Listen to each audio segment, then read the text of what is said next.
కేంద్ర ప్రభుత్వ ప్రజా కార్మిక రైతు వ్యతిరేక విధానాలను నశించాలని సిఐటియు తిప్పర్తి మండల కన్వీనర్ భీమగాని గణేష్ అన్నారు. 4 లేబర్ కోడ్లను రద్దు చేయాలని, ఉపాధి హామీ చట్టాన్ని పరిరక్షించాలని డిమాండ్ చేశారు.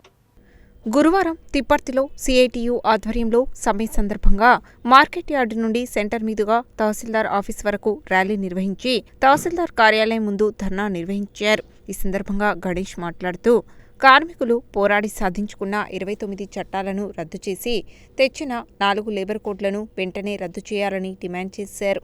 ప్రభుత్వ రంగ సంస్థలను కారుచౌకగా కార్పొరేట్ శక్తులకు అమ్ముతూ దేశ సార్వభౌమత్వాన్ని తాకట్టు పెడుతున్నారని ఆరోపించారు. కాంట్రాక్ట్ అవుట్సోర్సింగ్ విధానాన్ని రద్దు చేయాలని, ప్రభుత్వ రంగ సంస్థలను కాపాడాలని, ఉపాధి హామీ చట్టాన్ని కాపాడి వీపీజీ రామ్జీ పథకాన్ని రద్దు చేయాలని డిమాండ్ చేశారు. రైతులకు వ్యతిరేకంగా తెచ్చిన విత్తన విద్యుత్ సవరణ చట్టాలను రద్దు చేయాలని డిమాండ్ చేశారు. గ్రామ panchayat workers, VOA, ASHA workers, మధ్యాహ్నం భోజనం, భవన నిర్మాణ, హమాలీ కార్మికుల సమస్యలను పరిష్కరించాలని, వారికి కనీస వేతనం 26,000 నిర్ణయించాలని డిమాండ్ చేశారు.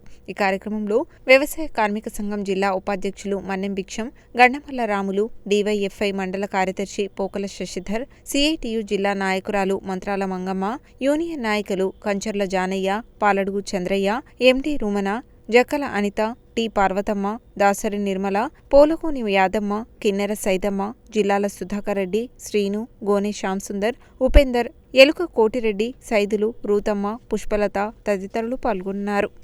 ఈరోజు దేశవ్యాప్త సమ్మెలో భాగంగా తిప్పర్తి మండల కేంద్రంలో ఈ కార్యక్రమాన్ని నిర్వహించడం అనేది జరుగుతుంది. ముఖ్యంగా కేంద్రంలో ఉన్నటువంటి బీజేపీ ప్రభుత్వం తీసుకొస్తున్నటువంటి చట్టాలకు వ్యతిరేకంగా ఈ కార్యక్రమం ఉద్దేశం 4 లేబర్ కార్మికులకు సంబంధించినటువంటి 29 చట్టాలను ఈ ప్రభుత్వం అధికారంలో రాకముందే ఆ చట్టాలు సాధించుకున్నటువంటి పరిస్థితి.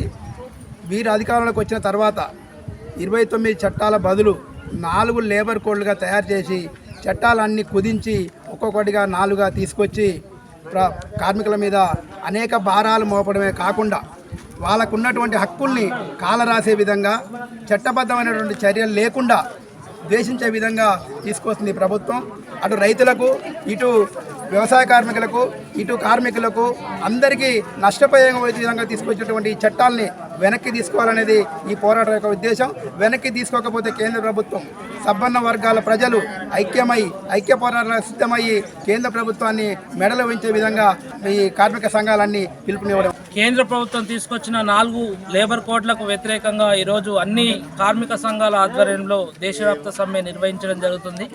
అందులో భాగంగా ఈరోజు తిప్పర్తి మండల కేంద్రంలో సిఐటియు ఆధ్వర్యంలో పెద్ద ఎత్తున ర్యాలీ ఎంఆర్ఓ ఆఫీస్ ముందు ధర్నా నిర్వహించడం జరుగుతుంది. కార్మికులకు హాని కలిగే విధంగా 29 కార్మిక చట్టాలను కుదిస్తూ 4 లేబర్ కోడ్లను తీసుకురావడం అన్యాయం.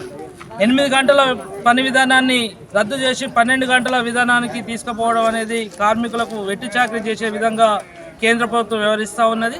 దీన్ని వెంటనే 4 లేబర్ కోడ్లను రద్దు చేయాలి. అదేవిధంగా ఉపాధి హామీ చట్టాన్ని 300 రోజులకు పెంచుతూ 600 రూపాయల జీతాన్ని ఇవ్వాలనేసి డిమాండ్ చేస్తున్నాం. దేశవ్యాప్త సమ్మెలో భాగంగా ఆశా వర్కర్లకు ప్రతి ఒక్క కార్మికుడు పాల్గొన్నారు ఇక్కడ తిప్పర్తి మండలంలో. అయితే మాకు పోయిన సంవత్సరము సార్వత్రిక సమ్మెలో భాగంగా కేంద్ర ప్రభుత్వం మాకు 1500 పెంచారు. ఆ పెంచిన డబ్బులు కూడా ఇంతవరకు అమలు చేయలేదు కేంద్ర ప్రభుత్వము. రాష్ట్ర ప్రభుత్వం కూడా పోయిన సంవత్సరం మేము ధర్నా చేసినప్పుడు మీకు ఫిక్స్డ్ వేతనం చేస్తామని పెంచారు, ఇంతవరకు లేదు. పని ఒత్తిడి మాత్రం బాగానే ఉంది, పని బాగానే చేయించుకుంటారు. మేము పనికి భయపడట్లేము, ఎంత పని అయినా చేస్తాము. ఇంట్లో మా కుటుంబాన్ని పోషించుకోవడానికి కనీసం 18,000 ఫిక్స్డ్ వేతనం కావాలి. చాలా రిస్క్ పడుతున్నాము, పిల్లల చదువులకు కూడా సరిపోవట్లేవు ఆ డబ్బులు. చేయని ఎడల మేము సమ్మెలో కూర్చుంటామని ప్రభుత్వానికి డిమాండ్ చేస్తాం. ఈరోజు దేశవ్యాప్తంగా కేంద్ర ప్రభుత్వం విధించిన 4 లేబర్ కోడ్ల రద్దు కార్యక్రమంలో భాగంగా అన్ని రంగాలు మండల సమైక్యల అన్ని రంగాలకు సంబంధించిన ఉద్యోగస్తులు మేము ఇక్కడ సమ్మెలో భాగంగా పాల్గొనడం జరిగింది. మేము ఇక్కడ వివోఏలుగా గత 27 సంవత్సరాలుగా పనిచేస్తున్నాం. మాకు గవర్నమెంట్ నుంచి కేవలం 5,000 రూపాయలు మాత్రమే ఇస్తున్నారు. ఈ 5,000 తోటి మాకు ఇంట్లో చాలా ఇబ్బంది అవుతుంది. తప్పనిసరిగా కనీస వేతనం 26,000 రూపాయలు ఇవ్వాలని ప్రభుత్వాన్ని డిమాండ్ చేస్తున్నాము.